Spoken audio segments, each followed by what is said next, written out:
हमारे चैनल को सब्सक्राइब करें और बेल आइकन दबाएं।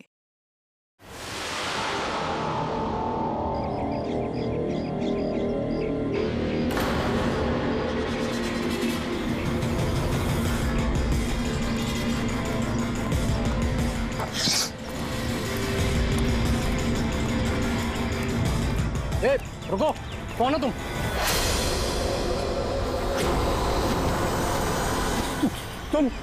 नहीं नहीं, यहाँ तुम नहीं हो सकते। नहीं नहीं। ए, रुक! अरे यहाँ आने की परमिशन नहीं है किसी को। वॉचमैन, पकड़ो इसे। वो देखो भाग रहा है, पकड़ो उसे।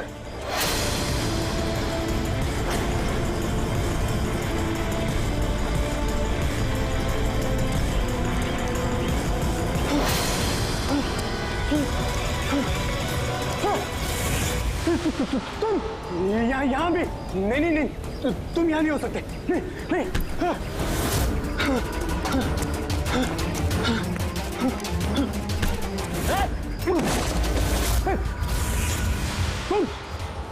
तुम मेरे पीछे क्यों पड़े?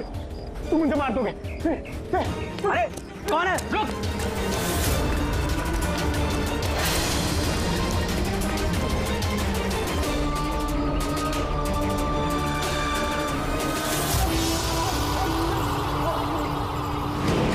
परेश, तुम कहाँ हो?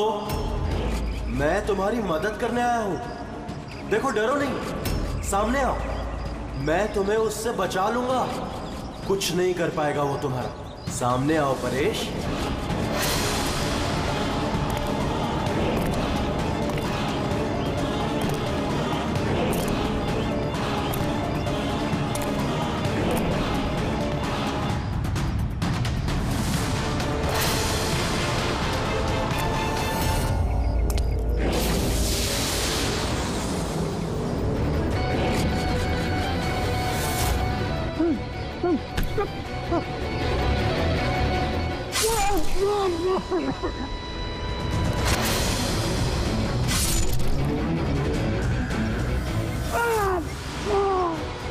ए, कौन है वहाँ पे? हाँ?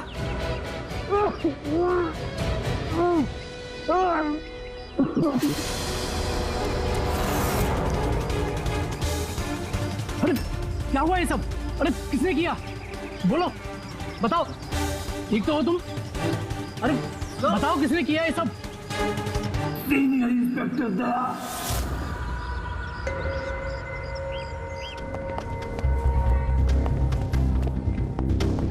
हाँ डॉक्टर साहब, पेशेंट खतरे के बाहर है, लेकिन अभी भी बेहोश है। कौन है, कुछ पता चला?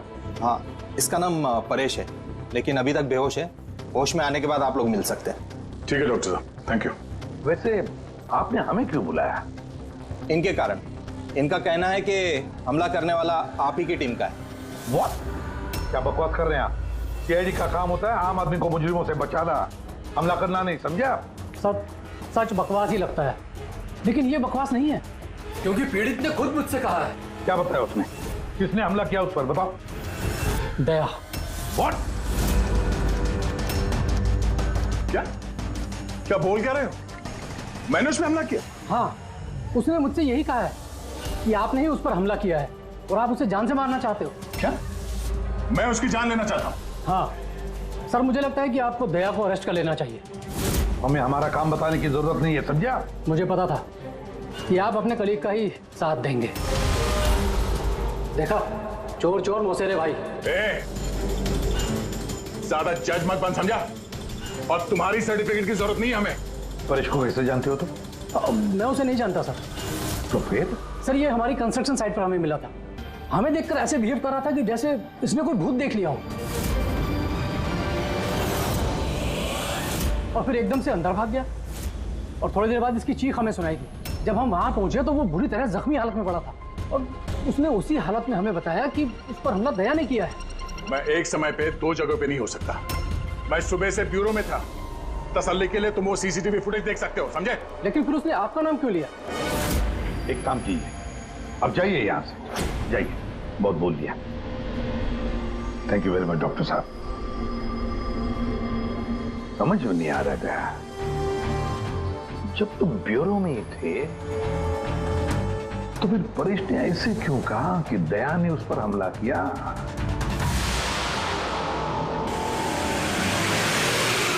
एक बात बताइए, जब आप लोगों ने यहाँ पे परेश को जख्मी हालत में देखा था तो उसके साथ में कोई था या किसी को आते जाते देखा हो?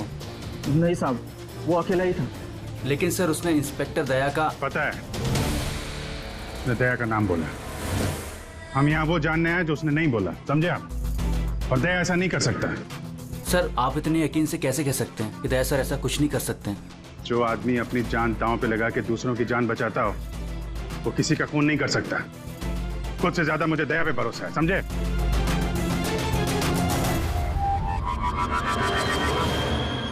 आसपास चेक करते हैं, शायद कोई सबूत मिल जाए।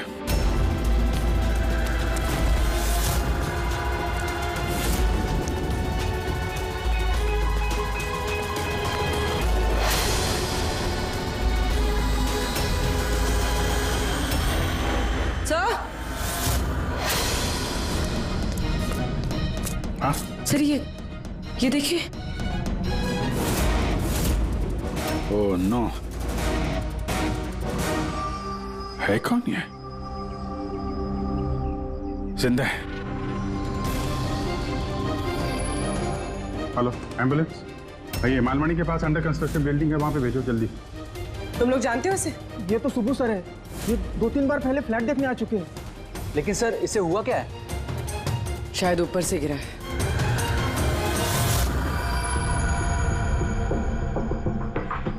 ऊपर से गिरा है या फिर गिराया गया है? पेशेंट की कंडीशन स्टेबल है, ये बहुत जल्द होश में आ जाएगी। गुड।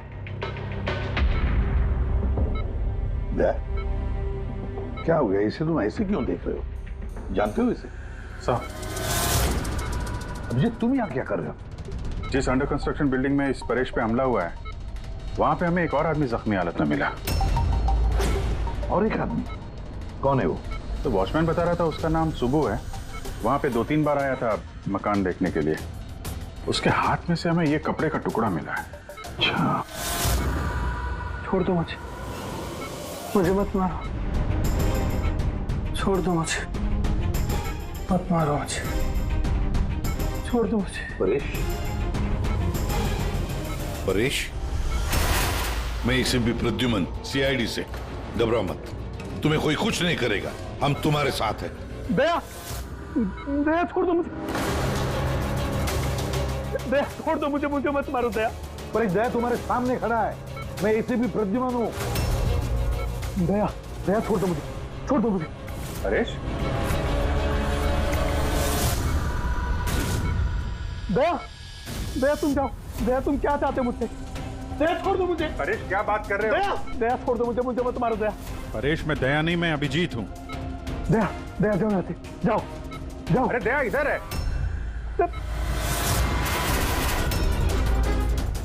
दया छोड़ दो मुझे, मुझे मत मार दो दया। परेश इधर देखो, हम पहले मिल चुके हैं, तुम जानते हो मुझे। दया छोड़ दो मुझे, मुझे मत मारो। सब दया हो, तुम सब दया हो, मुझे मत मारो। डॉक्टर, दया छोड़ दो मुझे, डॉक्टर, दया छोड़ दो मुझे, डॉक्टर साहब, देखिए ना क्या हो गया इसको? दया छोड़ दो मुझे, मुझे एक मिनट, सब दया छोड़ कुछ नहीं होगा तुम्हें। एक मिनट, सब दया हो तुम, सब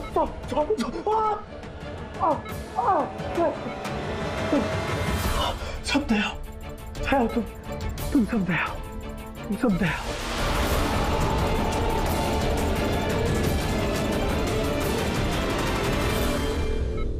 ये चक्कर है क्या? और हर किसी के चेहरे में उसे मेरा चेहरा नजर आता है। हाँ वही तो, इसलिए जब उसने उस आर्किटेक्ट को, उसके असिस्टेंट को, उस वॉचमैन को देखा तो ऐसे बर्ताव करने लगा जैसे उसने भूत देखा है। और उसके दिमाग का भूत दया तुम हो, तुम।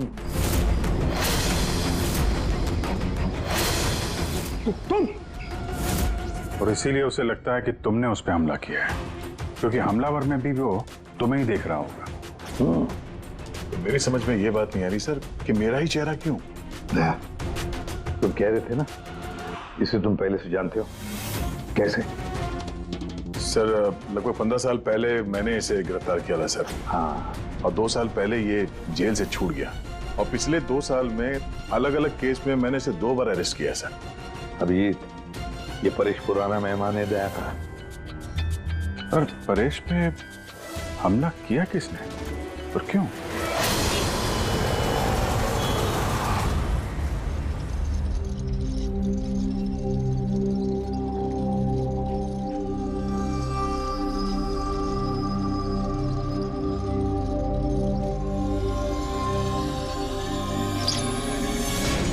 अरे मैडम जरा ध्यान से।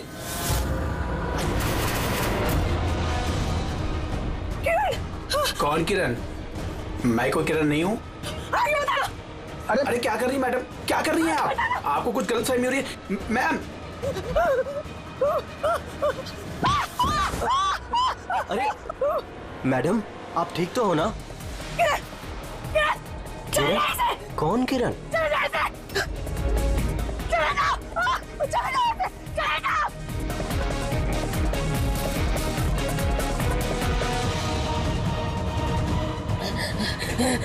अरे मैडम क्या हुआ, आप ठीक तो है ना? किरण, नहीं छोड़ूंगी मैं तुम्हें जान से मारूंगी, नहीं छोड़ूंगी। ये क्या किया आपने?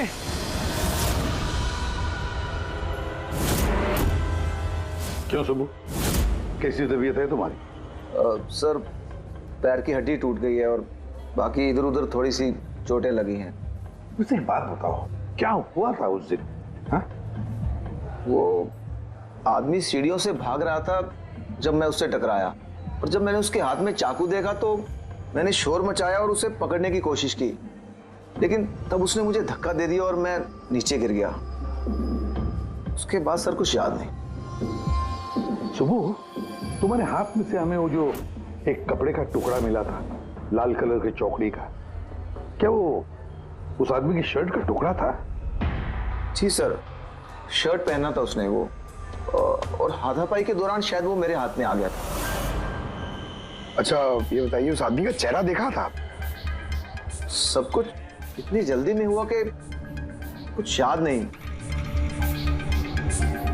ठीक है, अब तुम जाओ, अगर जरूरत पड़े तो हम तुमसे फिर मिलेंगे, ठीक है? Please, thank you sir. जाओ।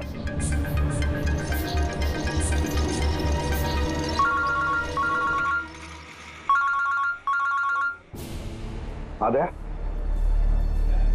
क्या? कहां पर? अच्छा ठीक है, मैं अभिजीत और पूरी को भेजता हूं उधर। हाँ हाँ, अभी अभी। यस। क्या हुआ सर? दया बता रहा था कि किसी सुपरमार्केट में एक औरत आसपास के सभी लोगों पर हमला कर रही थी और हर एक को किरण किरण किरण नाम से पुकार रही थी। कोई मेरे सामने नहीं आएगा, मैं किसी को नहीं छोड़ूंगी, मैं सबको जान से मार दूंगी। चलिए यहाँ से, कोई मेरे सामने नहीं आएगा। तुम सब किरण हो, मैं किसी को नहीं छोड़ूंगी। चले जाओ यहाँ से, चले जाओ, मैं बोल रही, चले जाओ।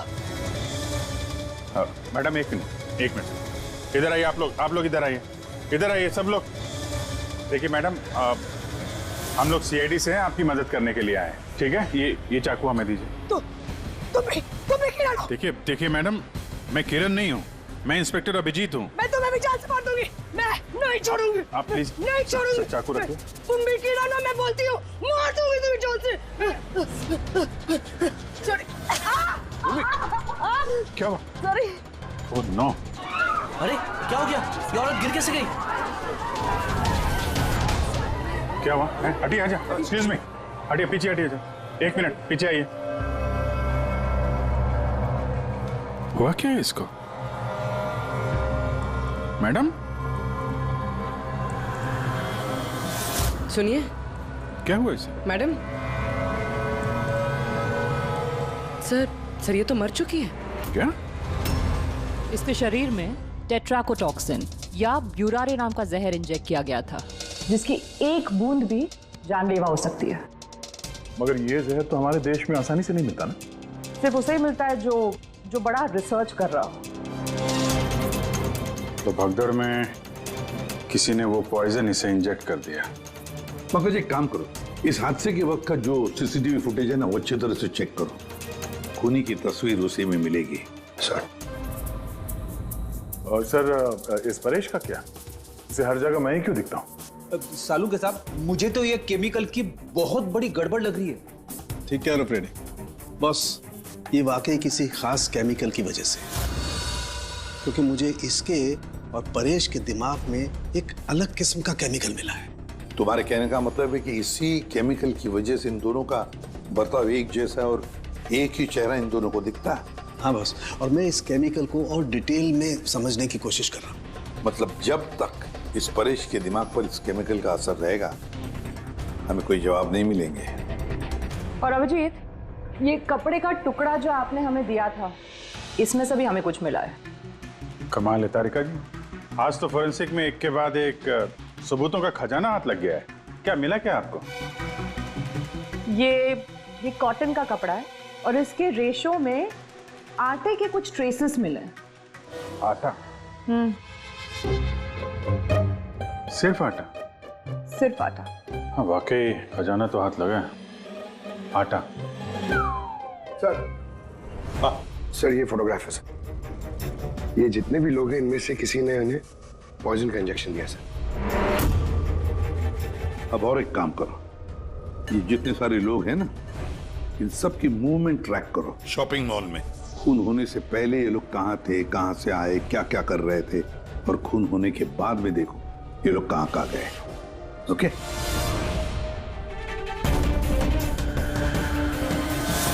सर मैंने इस औरत का बैकग्राउंड चेक किया। इसका नाम शिप्रा है। ये एक हाउसवाइफ थी। सर परेश तो फिर भी एक मुजरिम है, उसके कई दुश्मन हो सकते हैं, लेकिन इसकी किससे क्या दुश्मनी हो सकती है? वजह तो कुछ भी हो सकती है पूर्वी, लेकिन एक बात कॉमन है शिप्रा और परेश के बीच में, तुम दोनों के ब्रेन में वही केमिकल मिला है, तो उन दोनों का दुश्मन भी एक ही हो सकता है। इस किरण के बारे में क्या पता चला? सर किरण शिप्रा का पति था और 2 साल पहले ही उसकी मौत हो चुकी थी। सर किरण शिप्रा को काफी मारता पीटता भी था। कोई ना कोई बात तो है इस परेश और शिप्रा के बीच में, कोई कॉमन बात, जिसकी वजह से ये दोनों भी उस खूनी के निशाने पर आ गए। क्या हो सकती है वो कॉमन बात? क्या हो सकती है? सर मैं परेश के पड़ोस में पिछले 5 साल से रहता हूँ, पर अजीब बात है सर, ना मैंने उसे कभी देखा, ना कभी मुलाकात हुई। और कोई नहीं है परिवार में उसके? सर उसके पिताजी थे, जिनकी मौत तब हो गई थी जब वो जेल में था, और कोई नहीं है। सर शिप्रा का हस्बैंड बहुत स्ट्रिक्ट था। वो उससे मिलना तो दूर, किसी से बात तक करने अलाउ नहीं करता था। इनफैक्ट वो तो उसको मारता पीटता भी था। सर उसके हस्बैंड के डेथ के बाद ना मैंने बहुत कोशिश की कि मैं उससे बात करूं, उससे पूछूं, लेकिन उसने इंटरेस्ट नहीं रखा। अच्छा, उसका कोई करीबी दोस्त, कोई रिश्तेदार नहीं था क्या? सर मुझे नहीं लगता कि होगा। अच्छा। शिप्रा और परेश दोनों की जिंदगी में एक बात कॉमन, दोनों जिंदगी में अकेले थे, ना कोई दोस्त, ना कोई रिश्तेदार। सर दोनों में एक चीज कॉमन है। क्या? सर हमने परेश और शिप्रा का कंप्यूटर चेक किया, तो उनकी कंप्यूटर हिस्ट्री से पता चला है कि दोनों ने ही ऑनलाइन सपोर्ट ग्रुप ज्वाइन किया था। अच्छा, ऑनलाइन सपोर्ट ग्रुप मतलब? सर ये ग्रुप्स है जो डिप्रेशन, लोनलीनेस, ड्रग एडिक्शन और अल्कोहलिज्म में फंसे होते हैं, उनकी काउंसलिंग करता है और उनकी मदद करता है। सर शिप्रा ने 2 हफ्ते पहले ही एक ऐसा ग्रुप ज्वाइन किया था जो शादीशुदा जिंदगी में परेशान लोगों की मदद करता है, और परेश ने अपने अकेलेपन से निकलने के लिए पिछले महीने ही ऐसा ग्रुप ज्वाइन किया था। अजीब इत्तेफाक है, दोनों ने ऑनलाइन ग्रुप ज्वाइन किया और दोनों को एक ही तरीके की परेशानी हुई। कुछ पता चला इस ग्रुप के बारे में? सर हमारा साइबर एक्सपर्ट राज इस ग्रुप को ट्रेस करने की कोशिश कर रहा है, जल्दी कुछ पता चल जाएगा। सर सर शिप्रा का खून इसी आदमी ने किया। जिस वक्त उसका खून हुआ था उस वक्त जितने भी लोग मौजूद थे, ये सबसे ज्यादा अजीब है सर। जिस वक्त अभिजीत सर और पूर्वी सुपरमार्केट पहुंचे थे, ठीक उसी वक्त ये आदमी वहां पहुंचा था सर, और भीड़ में घुस गया था, और जब शिप्रा की मौत हुई तो फटाफट वहां से भाग गया। रेडी, काम करो, हमारा डेटाबेस चेक करो, शायद इसके बारे में कुछ पता चले, कोई लीड मिल जाए। इसका मतलब है सर ये खूनी सुपरमार्केट में कुछ खरीदने नहीं बल्कि शिप्रा को मारने के लिए आया था।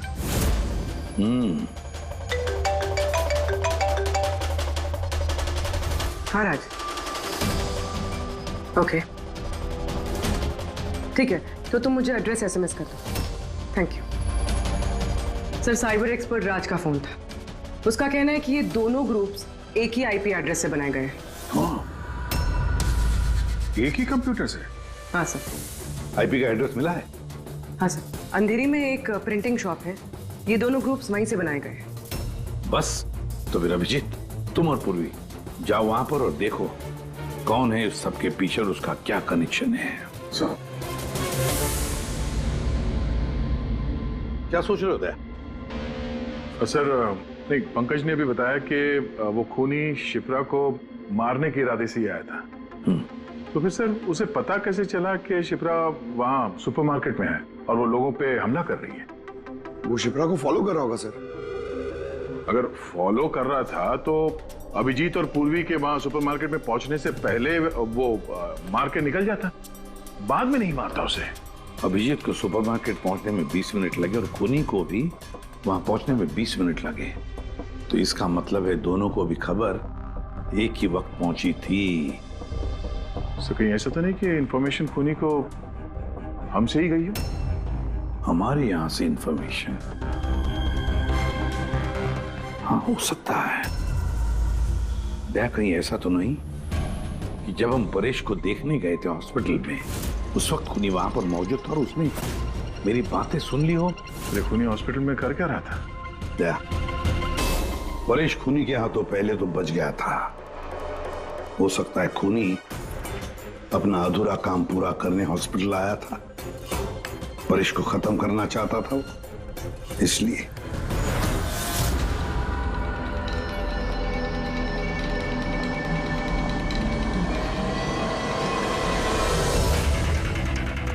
डॉक्टर साहब, क्या आपने इस आदमी को देखा?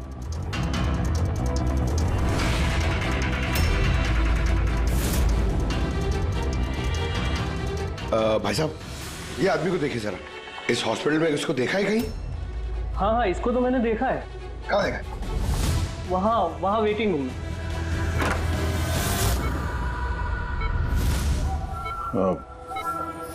यहाँ कोई आया था क्या? नहीं सर, यहाँ कोई नहीं आया। ठीक। हाँ दे सर, परेश तो ठीक है पर वो खूनी अभी तक दिखा नहीं। कहीं तो छुप कर बैठा ही है, सही वक्त का इंतजार कर रहा है। वेटिंग रूम में भी चेक किया सर, अभी कोई नहीं है। तो यही पता है, पर कहाँ छुप कर बैठा है ये?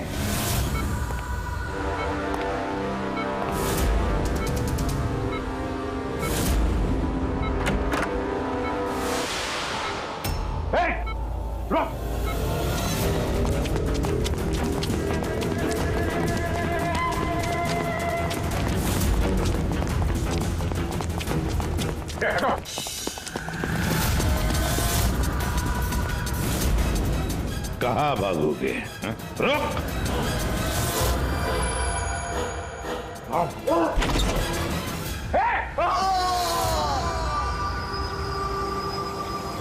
My God! हाँ भाई, क्या मिला? सर ये दोनों साइड डिलीट किए जा चुके हैं, अब वो ऑपरेशनल नहीं है। मतलब अपराधी ने सबूत मिटा दिया? जी सर, पर सर कुछ इंटरेस्टिंग चीजें मेरे हाथ लगी है। क्या? ये देखिए सर, इसी आईपी एड्रेस से, इसी कंप्यूटर से उस तरीके के 6 और ऑनलाइन सपोर्ट ग्रुप बनाए गए हैं। तो लोगों को फंसाने के लिए ऐसे कई ग्रुप बनाए गए हैं? बिल्कुल सर। सर बाकी ग्रुप डिटेल में चेक कर लेता हूँ।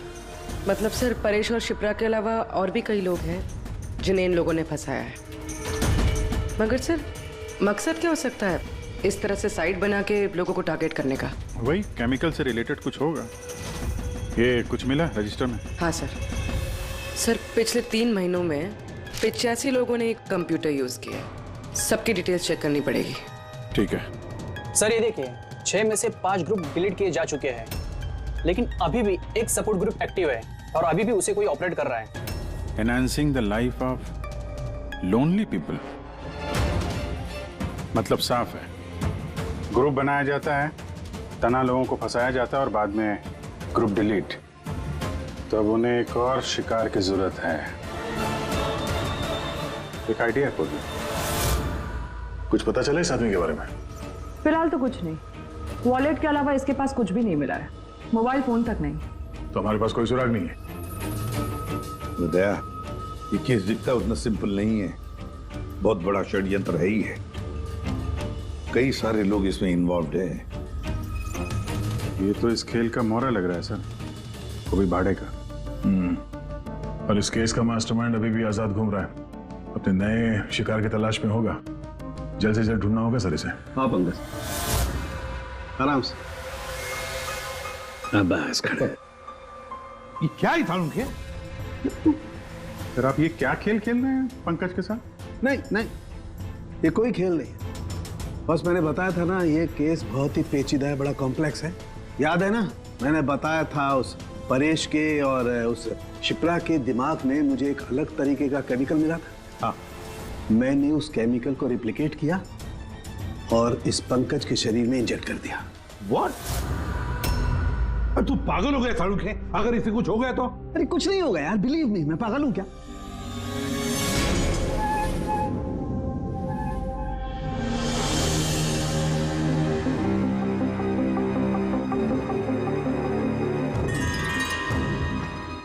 पंकज, अब आंखें खोलो, देखो तुम्हारे सामने कौन खड़ा है। तो फ्रेडी सर है। ग्रेट, ये फ्रेडी सर है ना। अब इस तरफ देखो पंकज, यहां कौन खड़ा है?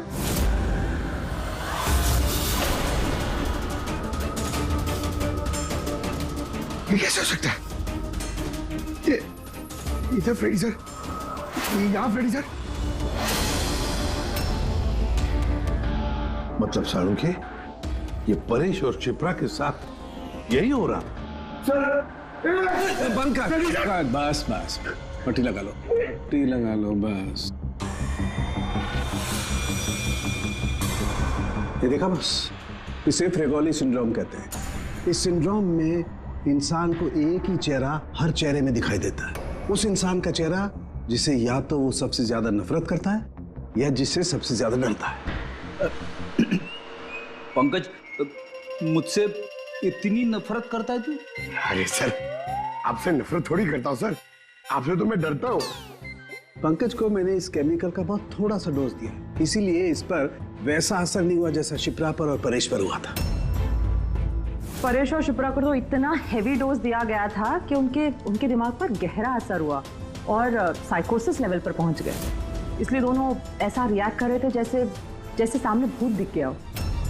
तो इसका मतलब जैसे जैसे परेश के दिमाग से ये केमिकल का असर कम होगा, नॉर्मल हो जाएगा और हमें अपराधी तक पहुंचने का जरिया मिल जाएगा। हो सकता है, लेकिन दावा नहीं कर सकते। और हाँ, हम ये भी नहीं कह सकते कि इस केमिकल का असर कितने दिनों में खत्म होगा।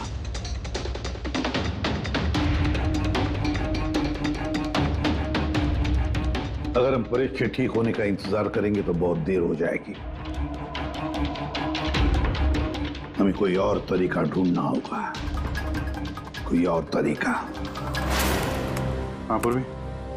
सर, मैंने वो ऑनलाइन ग्रुप पे रजिस्टर कर लिया और डिटेल्स भी एकदम परेश और शिप्रा की तरह थी। नो फ्रेंड्स, नो फैमिली, एकदम अकेले। उन लोगों को ऐसे लोगों की तलाश है।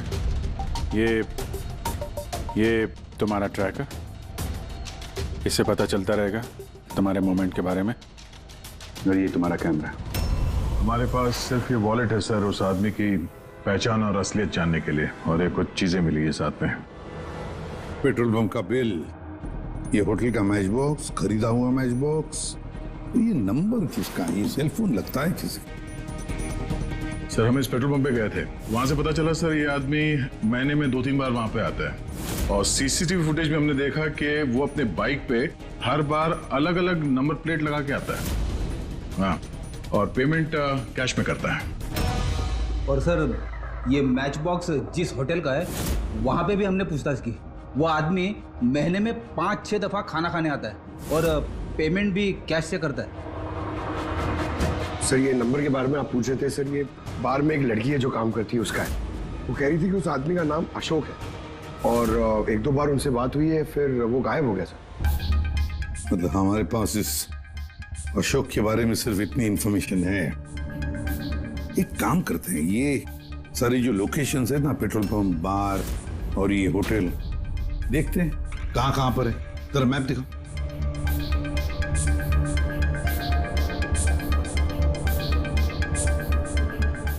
ये वो जगह है जहाँ पे वो पेट्रोल पंप है।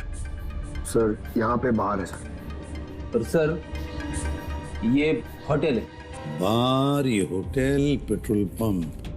दया सर, ऐसे नहीं लगता तुम्हें? देखो ना, ये सारे के सारे लोकेशंस 1 किलोमीटर के दायरे में है यहाँ से। हो सकता है सर उसका घर या ऑफिस इस जगह के आसपास ही कहीं। Are you ready? I'm ready. चल हाँ। So मैं ready. अरे वाह, बहुत अच्छा गेटअप है। इसके घर का क्या किया? सर पूर्वी के लिए भाड़े पे 1 हफ्ते के लिए घर लिया। I mean अल्पा के लिए। अल्पा, ठीक है, गुड। लेकिन पूर्वी चौकन्ना रहना, उनका पहला कदम क्या होगा हमें पता नहीं है। Yes. Good luck. Thank you, sir. अब एक काम करते हैं, इस 1 किलोमीटर के दायरे में इस अशोक का फोटोग्राफ दिखाते हैं, सबको दिखाते हैं, शायद कोई निकले जो इसको जानता हो।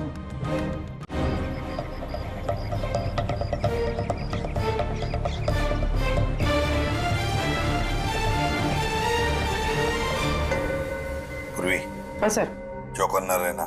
सर यहाँ पे तो सब ठीक है।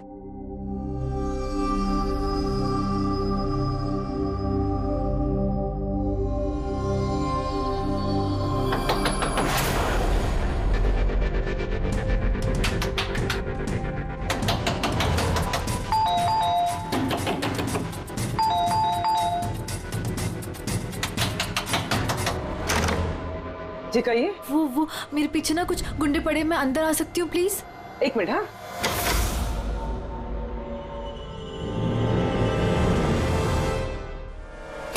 हाँ आओ जल्दी आओ।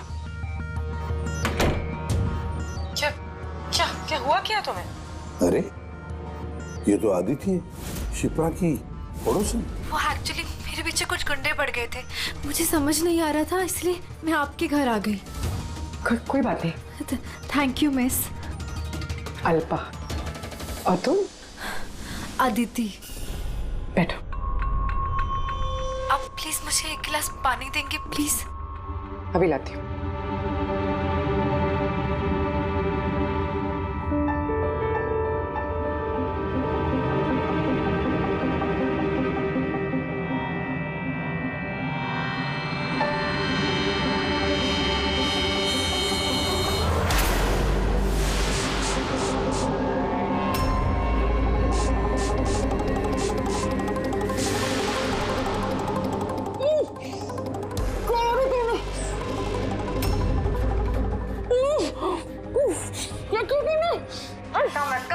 कुछ ऐसा नहीं किया, ज्यादा दर्द नहीं दूंगी तुझे मैं। पूर्वी,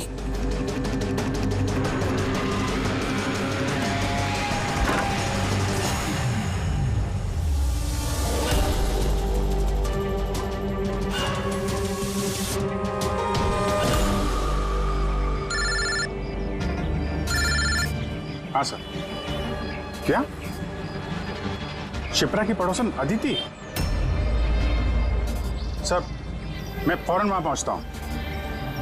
नहीं सर, अब अशोक का भी पता नहीं चला। ये सर। सब कुछ प्लान के मुताबिक तो चल रहा है। अब देखते ही आदिति पूर्वी को कहां लेकर जा रही है। अरे ये क्या,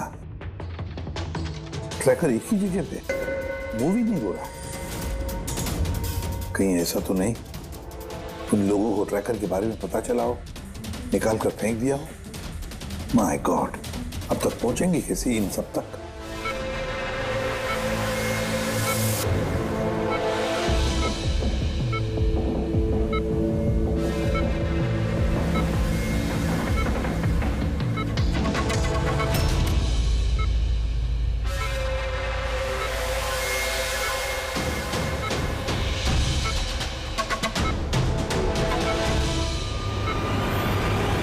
चलो, तुम्हारे दवा का वक्त हो गया है।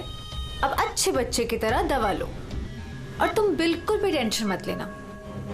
तुम्हें ज्यादा दर्द नहीं दूंगी। कौन हो तुम?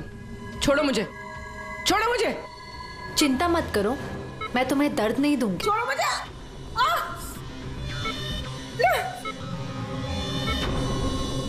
मैंने तुम्हें मना किया था ना कि कुछ दिनों के लिए हम किसी नए लोगों को नहीं लाएंगे, क्योंकि सीआईडी वाले हमें पागलों की तरह ढूंढ रहे हैं।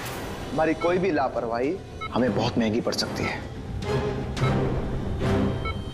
सर, अदिति का घर बंद था, दरवाजा तोड़ के हम लोग अंदर भी घुसे पर कुछ हाथ नहीं लगा सर। इस अशोक का भी कुछ पता नहीं चल रहा है। सर, ऐसा लग रहा है हमारे लिए सारे रास्ते बंद हो गए। नहीं फ्रेडी, हमारे लिए कोई रास्ता बंद नहीं होता, हम सीआईडी वाले रास्ता बनाते हैं। सर, वो लोग कहीं पूर्वी को केमिकल इंजेक्शन ना दे दे। नहीं, कुछ नहीं करेंगे वो लोग, पूरी को कुछ नहीं होगा।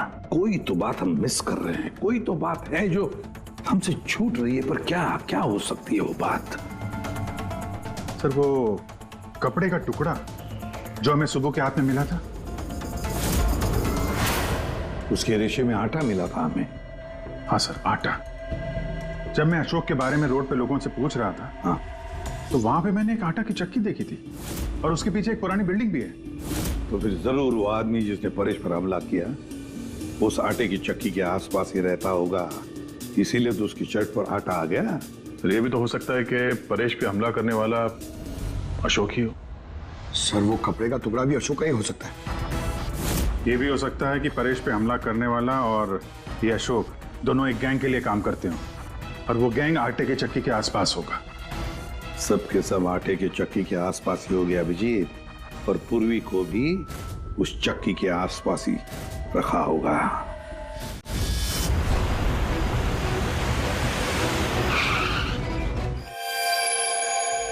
कोई अपने जगह से नहीं लेगा, कोई भी नहीं।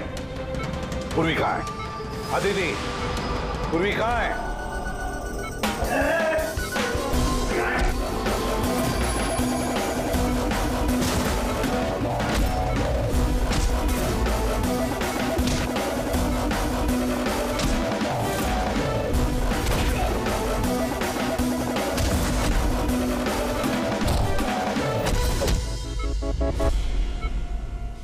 सब नर्सेज और डॉक्टर इस तरफ आ जाओ। चले, चलो तुम भी जल्दी। डॉक्टर अदिति, पूर्वी कहाँ है? पूर्वी कहाँ है?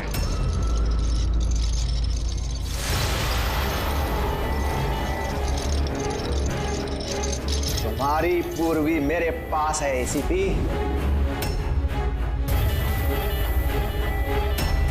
सुब्बू, तुम?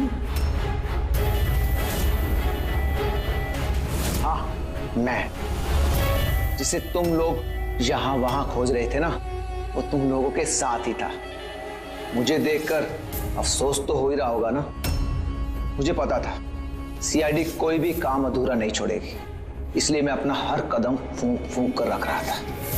लेकिन इस अदिति की बेवकूफी की वजह से सब गड़बड़ हो गया और मुझे फंसाने के लिए तुमने अपने इस ऑफिसर को मेरे पास भेज दिया। लेकिन अब ये मेरे जाल में फंस चुकी है और मुझे यही यहां से बाहर निकालेगी। तुम्हें क्या लगता है पूर्वी की आड़ लेकर तुम हमसे बच जाओगे? नहीं, लगता नहीं है, ऐसा ही होगा। अगर तुम अपने इस बहादुर ऑफिसर को जिंदा देखना चाहते हो तो मुझे यहां से जाने दो, नहीं तो मैं ये केमिकल इसके अंदर इंजेक्ट कर दूंगा और उसके बाद क्या होगा तुम लोग सब जानते हो। पर ये सब तुम क्यों कर रहे हो? हाँ? अपने बेटे रवि के लिए। अपने बेटे के लिए? हाँ, मेरे बेटे को पार्किंसन नाम की बीमारी है। मैं अपने केमिकल से उस बीमारी का इलाज ढूंढ रहा हूं और मैं जिस फार्मा में काम करता हूं वो मुझे इंसानों पर उसे ट्राई करने नहीं देती। इसीलिए तुमने अपने तरीके से लोगों को फंसा के उन पे ये एक्सपेरिमेंट करना शुरू कर दिया। अगर मैं ऐसे नहीं करूंगा तो मैं सही इलाज तक नहीं पहुंच पाऊंगा। कैसे पता चलेगा मुझे कि इन केमिकल्स का इंसानों पर रिएक्शन क्या होता है? और इसीलिए तुम सपोर्ट ग्रुप में ऐसे लोगों को टारगेट करते थे जो अकेले रहते थे, ताकि अगर वो गायब भी हो जाए तो किसी को भनक ना लगे और तुम उन पर अपने एक्सपेरिमेंट्स आराम से करते रहो। हाँ? अकेलेपन से जूझ रहे परेश को मैंने अपने सपोर्ट ग्रुप के जरिए फंसाया और उस पर एक्सपेरिमेंट शुरू किया। लेकिन इन सबकी गलती की वजह से वो यहाँ से भाग निकला और तुम लोगों के हाथ लग गया। नहीं तो मेरा प्लान कभी फेल नहीं होता। तभी तुम उसकी जान के पीछे पड़े हुए थे। मैं तो उसे उस अंडर कंस्ट्रक्शन बिल्डिंग में ही मार डालता, लेकिन वो आर्किटेक्ट बीच में आ गया। वहां तुम भी तो जख्मी हालत में मिले थे, ये क्या चक्कर है? परेश को जैसे ही मैंने चाकू मारा, मुझे लोगों की आवाज आई और मैं वहां से भागना चाहा और हड़बड़ी में तुम्हारा पैर फिसल गया और तुम सीधे नीचे गिर गए। मैं तो वहां से भी भाग जाता, लेकिन मेरे टूटे हुए पैर की वजह से मैं भाग नहीं पाया। और इसीलिए तुमने विक्टिम होने का ढोंग किया, ताकि तुम सेफ भी रहो और किसी को तुम पे शक भी ना हो। और तभी तुम लोगों की नजर मुझ पर पड़ी। और शिप्रा का क्या? उसे तो तुमने किडनैप नहीं किया था, वो तो सुपरमार्केट में घूम रही थी। सपोर्ट ग्रुप में से अदिति ने शिप्रा को चुना और हमने डिसाइड किया कि हम उसे किडनैप नहीं करेंगे और चुपचाप ये ड्रग देते रहेंगे। खिलाड़ी तो तुम शातिर हो, पर थोड़े कच्चे हो, नहीं तो हमारे लिए सबूत नहीं छोड़ते तुम। याद है ना तुम्हारा वो शर्ट, उसका एक टुकड़ा, कपड़े का टुकड़ा, उस पर जो आटा लगा था ना, बस उसी के जरिए हम तुम तक पहुंच गए।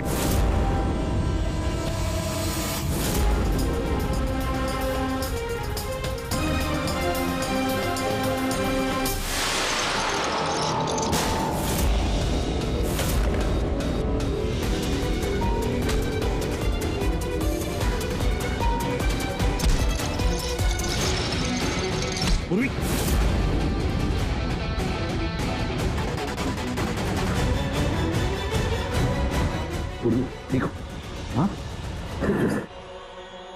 क्या किया तुमने सुब्बू? कभी सोचा है? हाँ? अपने बेटे को बचाने के लिए तुमने न जाने कितने लोगों की जान दांव पर लगा दी, पर यह नहीं सोचा ना कि सही क्या है, गलत क्या है। तुम्हारे बेटे को तो हम अच्छी से अच्छी ट्रीटमेंट दिलवाएंगे, मगर तुम्हें हम जेल की सलाखों के पीछे बिठा देंगे। शायद फांसी का ऑर्डर भी आ जाएगा तब तक। For more updates, subscribe to our channel, click the show links and enjoy watching the videos.